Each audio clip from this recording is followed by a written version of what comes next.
KW Continente presenta los análisis y comentarios del ingeniero José Isabel Blandón y Fernando Correa. Buenos días, Panamá. Hoy es viernes 1 de octubre. Entramos en el 10º mes del año. Estamos a 92 días del 2022. Un día en el que, pues, varios temas en el tintero. ¿Qué va a pasar este fin de semana? El primer fin de semana donde el desconfinamiento será total y que no habrá toque de queda. Las restricciones terminan levantándose el próximo lunes. La Asamblea crea una comisión técnica para analizar esta ley 420 o este proyecto 420 que buscaría regular las tasas de intereses dentro de los bancos, que por cierto, hoy amanecen varios bancos centrales aumentando sus tipos de interés. 25 puntos básicos aumenta el mexicano. La Reserva Federal pues anuncia que algo viene por ahí. En el mundo, pues Venezuela le quita 6 ceros a su moneda. Le ha quitado 18 en los últimos 5 años. Un poco pues, lo que está pasando en el que las primeras estadísticas salen post-crisis. 4 de cada 10 argentinos son pobres y 7 de cada 10 venezolanos. Un día también en el que polémica en el mundo. El expresidente José María Aznar de España le responde a Andrés Manuel López Obrador preguntándole cómo usted se llama. Que yo sepa, Andrés no es inca, Manuel no es maya y López no es un apellido azteca. Así que se imaginan cómo está el ambiente. Y Obrador es un apellido español. No, todos los apellidos, los 4 nombres son castellanos. Así que vamos a ver en qué termina todo esto. Esto, obviamente, pues por esas declaraciones del Papa Francisco en el día miércoles, quien pues pidió perdón en nombre de todos los abusos que se hicieron en la conquista de España. Pues varios de sus políticos, sobre todo de derecha, han reaccionado a esto. Don José. Buenos días, Fernando. Debate, ¿eh? Buenos días, Fernando. Un debate que se hizo ya en 1992. Y recuerdo que la respuesta latinoamericana le tocó a Carlos Fuentes con esa maravilla literaria llamada El espejo enterrado, que la verdad es que fue una respuesta americana digna de un intelectual de primer nivel como él. Buenos días a toda nuestra audiencia que nos sigue en KW Continente Radio y en Canal 21 Next TV. Como siempre, le brindamos la información, usted decide. Voy a tratar de retomar una cosa que ayer le toqué muy rápidamente, antes del fondo, pero Fernando, yo quiero felicitar, porque aquí nosotros somos un poco dados a reconocer, a felicitar al presidente de la Asamblea Nacional por la instalación de la mesa técnica que va a ver este tema de los intereses bancarios. ¿Y por qué? Porque esta mesa técnica va a estar presente la asociación bancaria, los empresarios. Muchos van a desmitificar varias cosas que hay. Pero lo importante es que se crea esa mesa técnica. Creo que el diputado presidente de la Asamblea, Cristiano Adame, ha un paso importante, porque no hay nada, y espero que todos escuchen y se escuchen. O sea, porque hay gente que en el diálogo, en vez de estar escuchando al que está en contra suya, lo que hace es estar pensando antes de que termine de querer responderle. Entonces, el diálogo es escuchar y aprender de todos. Este es un proyecto de ley que fue presentado por la diputada Zulay Rodríguez y va a un debate técnico primero. Y eso es así que deben funcionar las cosas. ¿Con quién? Bueno, con los proponentes. Hay cosas que hay que arreglar, sin duda alguna. Claro. Y creo que allí se va a estar la asociación bancaria, la CONET, va a estar la superintendencia bancaria. Claro. Me imagino que habrá representación del Ejecutivo.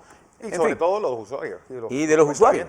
Porque creo que es un debate necesario y espero que se dé a la altura. De manera que este es un paso importante.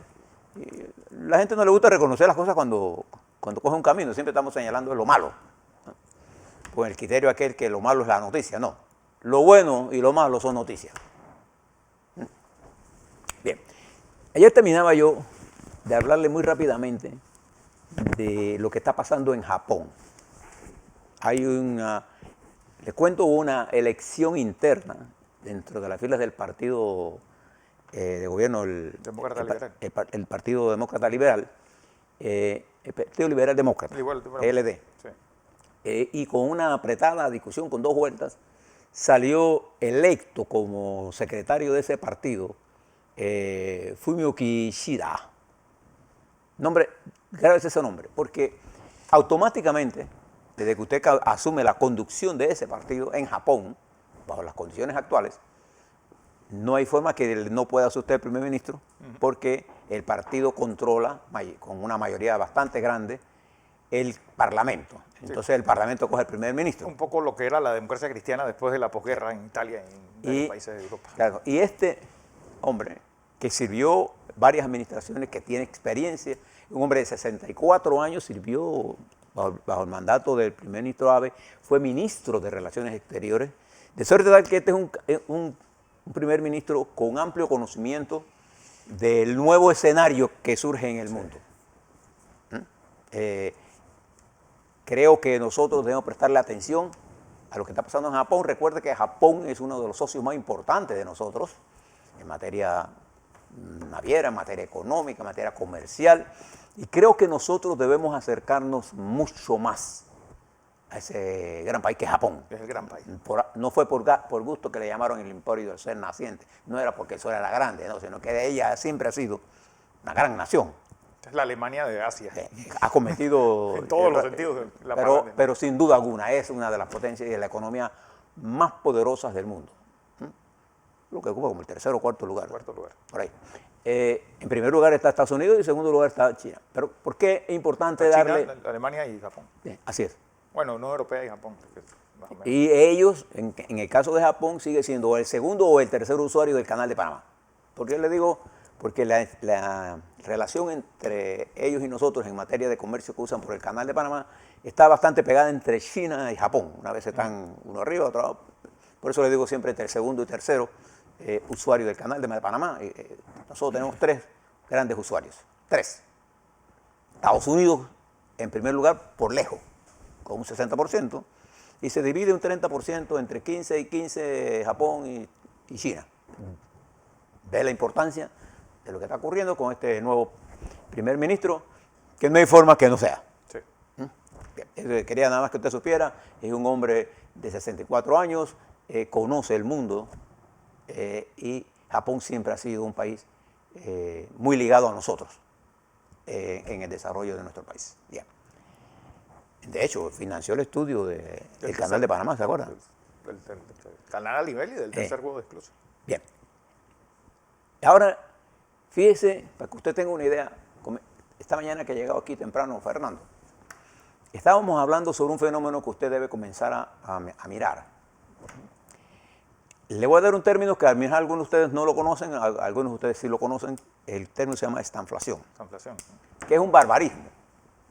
¿Por qué es un barbarismo? Porque es un término que se usa en la economía inglesa, en la habla inglesa, que viene de la palabra stagnation, que quiere decir caída de la economía y aumento de la inflación. E inflation, que viene de inflación. Entonces se juntaron esas dos palabras y cuando nosotros hicimos esta inflación estamos hablando de un barbarismo en español. Pero la tecnología se impone sobre las reglas de la academia. Eso. Entonces, ¿qué es esto? Esto es cuando ocurre simultáneamente una caída de una recesión y hay una inflación. Este es el escenario más complejo y difícil de resolver. Porque allí usted tiene precios altos, economía de calle, desempleo. Bueno, aquellos que recuerden finales de la década del 70, recordarán cómo la administración Carter terminó resolviendo eso, subiendo tasas de intereses hasta 15%. Sí, vamos a recoger el excedente de dinero a punta de subir las tasas de intereses y eso pues acabó con clase media, con un montón de cosas más y con Carter. Y con Carter. Así que ojo con lo que ¿cuál va a ser la respuesta? ¿Por qué le hablo de esto? Porque si usted mira el mundo en este momento, ¿qué está ocurriendo? Está ocurriendo un incremento de la inflación, que ya ayer le di reconocido por el Banco de la Reserva Federal, el señor Powell, y ya comienza a hablar con más preocupación de la inflación, sí, que es una cosa que está golpeando duramente a Inglaterra, duramente a España. Hay inflación que se está produciendo por varias razones en el mundo. Uno, un incremento del precio del petróleo. Ahora vamos a hablar con un especialista para que nos diga por dónde va. Ayer terminó el de Nueva York en 75 y el de Brent de Inglaterra, de Europa en 72. Vamos rumbo a los 90, según las proyecciones de Goldman Sachs. Vamos a ver ahora con un especialista ese tema, pero hay ese incremento. Hay un incremento de los costos globales de alimentación en el 35%. Hay un incremento de los fletes de China hacia nuestro continente en un 4 veces más. Si usted pagaba antes 5.000, que era más o menos el promedio, sí, ahora está pagando 20.000, 17.000 por contenedor. Eso es lo que estamos hablando. Entonces, además de eso, se está produciendo una caída en el crecimiento, que en algunos casos es recesión y en algunos casos está por debajo del potencial de crecimiento de la nación. Algunos economistas modernos ahora ven la recesión ya no solamente como un crecimiento negativo, sino por debajo del potencial. Y entonces, únale a eso, que la pandemia ha provocado un gran desvío de fondos hacia programas sociales y ha producido un gran endeudamiento. Y en los Estados Unidos y en el mundo se ha producido una emisión de monedas que ha creado un nivel de liquidez excesiva en el mundo, y esto es uno de los grandes problemas. Entonces, preste la atención a este fenómeno, que es de los más complicados. Si usted ve la situación de Argentina, se parece mucho a lo que yo le estoy hablando. La de Brasil se parece mucho. Bueno, en Venezuela no podemos decir de nada. Sí, porque ahí no hay economía. Porque, exactamente. Yo creo que ahí se rompió el manual del mal gobierno. Ahí está todo. Cuando Venezuela ha llegado al nivel en que se encuentra, en donde los estudios indican que más del 75% de la población vive en pobreza o pobreza extrema. Ahí, fíjese, está hablando de un país con exceso de recursos. Con exceso de recursos, exactamente. Ese ha sido su principal problema. Ahora, aún con esos recursos, la estructura de explotación de esos recursos ha quedado devastada. Es una economía infuncional. Totalmente. Y mire Brasil, metido en el embrollo que se encuentra. Entonces, este es un tema que usted va a escuchar mucho. Añádale a esto, y donde usted ve también algo como esto. Mire lo que está pasando en los Estados Unidos. En los Estados Unidos, bajo la administración del presidente Trump, se emitió papel moneda y se bajaron los impuestos y hay una liquidez, y el dólar es fuerte, hay una liquidez del dólar extraordinaria. Pero el endeudamiento subió a tales niveles y el desempleo ha aumentado y está la economía norteamericana por debajo de su potencial. Y el presidente Biden se enfrentó ayer a dos problemas graves. Uno, la necesidad de elevar el techo de la deuda para poder seguir funcionando el gobierno. Y ya la señora tesorera había dicho, secretaria de Tesoro había dicho, que si no se subiese ese tope, Estados Unidos se iba a quedar sin plata a partir del día de hoy. Pero anoche, el presidente Biden, después que el Senado pasó una medida temporal hasta el 3 de diciembre, habrá financiamiento para el gobierno federal. Pero los Estados Unidos se encuentran, ya los economistas comienzan a hablar de este problema, ya les preocupa mucho la inflación, les preocupa mucho la baja tasa de crecimiento.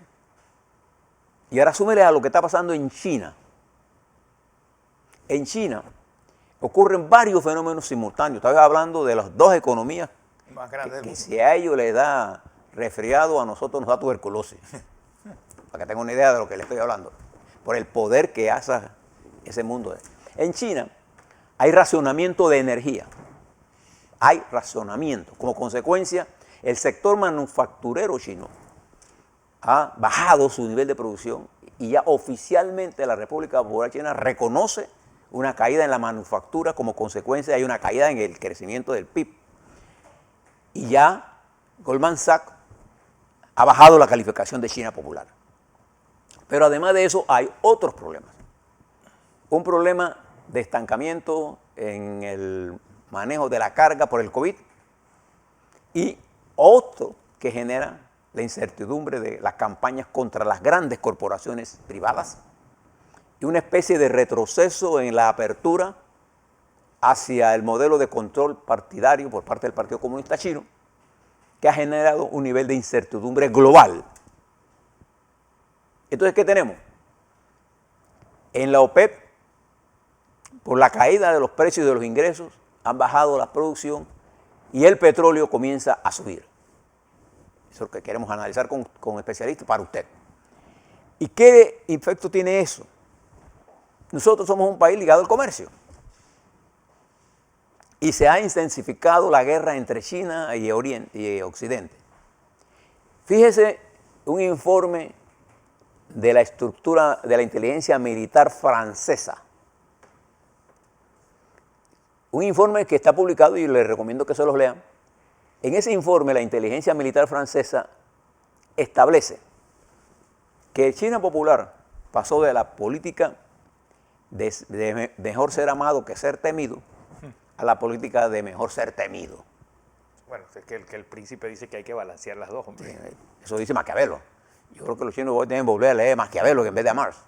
Sí. Y fíjese en esta teoría que dice la inteligencia francesa, que China ha copiado el modelo de Rusia de querer intervenir en las elecciones de los que considera sus contrincantes. ¿Cómo? Con ataques cibernéticos. Putin, su poder lo basa, básicamente, su poder lo basa en el potencial, la capacidad atómica y militar de la nación y su capacidad de, con tecnología, influir en los procesos políticos de otros países. Una especie de KGB, sí, política funcionando globalmente ahora, con tecnología. China, por el contrario, durante los últimos años, décadas, comenzó a desarrollar su economía, creció enormemente, un progreso extraordinario, sin duda. Sin duda. Y ahora se encuentra China en otro camino. El lenguaje diplomático de China cada vez es más duro. Y directo, No sé, duro, que normalmente... Sí, antes eran normalmente muy a mano izquierda. Sí, los chinos se manejaban mucho con metáforas que usted tenía que leerla. Kissinger era especialista en leer eso. Bueno, léanse Diplomacia de Kissinger, un Y libro. ahí hay todo un manual de cómo... Ahora ya ese estilo ha cambiado y ya China está desarrollando material bélico, atómico, aviones de supersónicos. Bueno, ya están en la carrera espacial. Están en la carrera espacial. China ya ahora prefiere ser más temida que amada. Bueno, que sus vecinos generalmente los temen y lo odian más que lo aman. Pero, nomás hay que preguntar al vecindario. Pero en su política exterior, cuando se lanzó la teoría de la franja y la ruta, ellos tenían el interés por la vía del enamoramiento, llegar a fortalecer sus relaciones. Lo han hecho en África, lo han hecho en una parte del continente asiático, lo estaban haciendo en América Latina. Entonces, frente a ese fenómeno, surge ahora un Biden que sigue teniendo casi las mismas políticas de Trump con respecto a la apreciación de China y considerarlo un enemigo estratégico. Y como consecuencia de eso, hace un esfuerzo enorme ahora en utilizar el continente latinoamericano como el canal para establecer un nuevo proyecto que ellos llaman el nuevo renacer de nuestro continente con infraestructura. Y por ello estuvo aquí el secretario adjunto, el segundo hombre del Consejo de Seguridad, del asesor de seguridad, era un asesor adjunto de gran peso. Y él planteó que a partir del próximo mes, en el continente latinoamericano y en Panamá, van a invertir millones de dólares, miles de millones de dólares para reforzar la infraestructura y crear una nueva opción en el mundo. Esto es una competencia, sin que se mencione China, es una competencia. Y Panamá, dijo él, es un aliado estratégico nuestro, dijo él. Entonces, en este complejo mundo que le estoy narrando, estas declaraciones de Francia, a través de su brazo militar, porque esto no es cualquiera, esto no es un consejo de seguridad de nosotros que debe estar con las cosas estratégicas, ¿no? Estos son los militares de Francia que están viendo qué cosa le hace daño estratégicamente. Bien, en el marco de eso, tenga todos esos mantos ahí, acuérdese de la palabra ahorita que le dije, recesión, mide la inflación, si ocurre simultáneamente, mire lo que sería ese proceso de estanflación. Yo no digo que va a pasar. Ya hay una corriente económica importante en el mundo hablando de estas preocupaciones. Si usted quiere saber un poco de esto, mire lo que está pasando en el desastre de Inglaterra. Bueno, hoy inaugura el nuevo Parlamento, así que vamos a ver cómo le va al señor Boris Johnson. Una de las cosas más importantes que me informé, no se lo voy a dar como un hecho, y vamos a esperar el domingo. Me dijeron que el domingo viene un informe de los periodistas del Consorcio Internacional de Periodistas sobre estudios que se hicieron en Panamá sobre una firma de abogados. Vamos a esperar que nos salga el informe. Pero me dijeron que una de las preocupaciones de Francia está en que uno de los hombres que más dinero depositó aquí a través de una firma de abogados, adivine quién fue. O hubiese sido el ex primer ministro de Inglaterra, que fue el propulsor del Brexit, el señor Cameron. David Cameron. ¿Te acuerdas de él? ¿Te acuerdas que hemos hablado tanto aquí de él? Bien. ¿Quién impulsa todo esto? Europa. Entonces, creo que en este nuevo escenario es cuando nosotros le debemos prestar más atención a lo que está ocurriendo en el mundo y en aquellos países a los cuales nosotros tenemos intereses estratégicos. ¿Cuáles son esos países? Bueno, en primer lugar, los Estados Unidos. Usted nunca se olvide que nuestro aliado estratégico, el más importante es ellos, porque aquí la mayor inversión, el mayor uso del canal.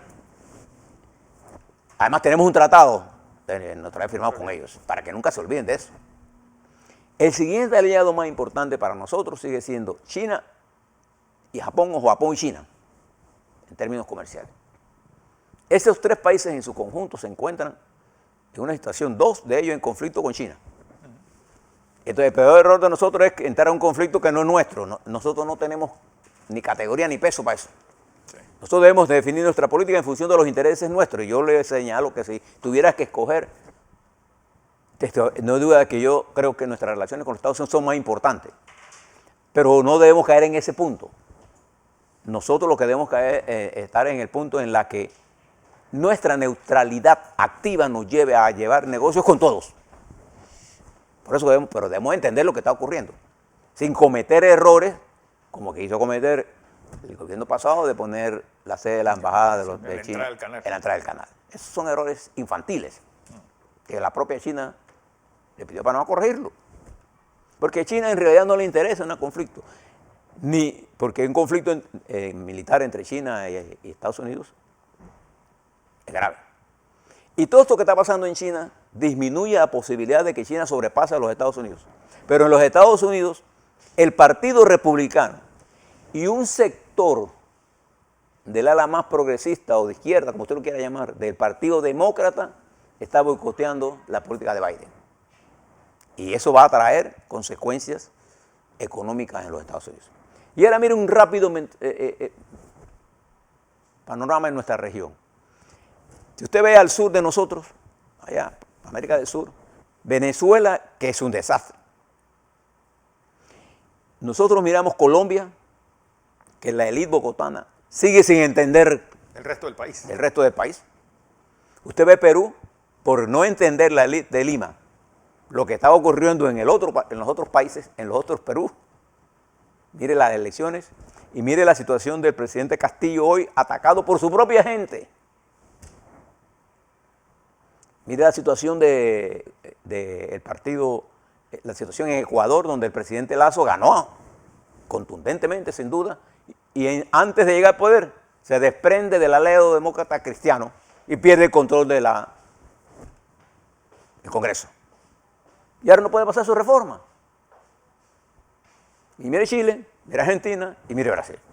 Si usted ve el norte nuestro hacia Costa Rica, mire los países que está ocurriendo. Entonces, ¿qué está ocurriendo en estos países? Mire las movilizaciones violentas que se dieron en Paraguay. País que nosotros pocos veces hablamos. Los indígenas y los campesinos. Fue un enfrentamiento entre miércoles y jueves que terminó con mucha gente herida y presa por un decreto que elimina las invasiones y que fue pasado por el gobierno. Mire las huelgas en Uruguay. Mire las huelgas y movilizaciones en Guatemala que piden la cabeza del presidente. Sí. Nada más y nada menos. Mire lo que está pasando en El Salvador, en donde Bukele se ha independizado de nuestro continente. Y yo tengo un gran aprecio por Salvador. Conozco mucha gente, muchos empresarios, muchos combatientes, muchos militares, conozco personalmente. Y la pequeñez. Uno siempre debe entender como nación la pequeñez de uno y la importancia geopolítica de uno. En ningún país de esta región, ninguna nación tiene más, ninguna nación, perdón. En toda la región centroamericana, el país más estratégico somos nosotros. Y en América del Sur, nosotros competimos no en cuanto al desarrollo del PIB, sino como país estratégico de unir el Pacífico con el Atlántico. ¿Y dónde los Estados Unidos han concentrado su atención? En el Indo-Pacífico, cuyo paso de salida, uno de los pasos de salida, ¿cuál es? El Canal de Panamá. ¿Te das cuenta? Bien. Tengo todo eso en la mente, que arranca un mes complejo, que viene un informe que intenta hacernos daño. Vamos a ver cuánto daño nos hace. Y a la vuelta le voy a hablar sobre el COVID, que lo tenemos bajo control, con números excelentes que tenemos. La vacunación, tenemos vacunas, le hablo sobre quienes no tienen. Le hablo sobre esta situación de los bancos y la reunión que se va a dar con esta comisión y de otros temas de interés para usted y que a nosotros nos interesa que usted tenga su opinión. Así es.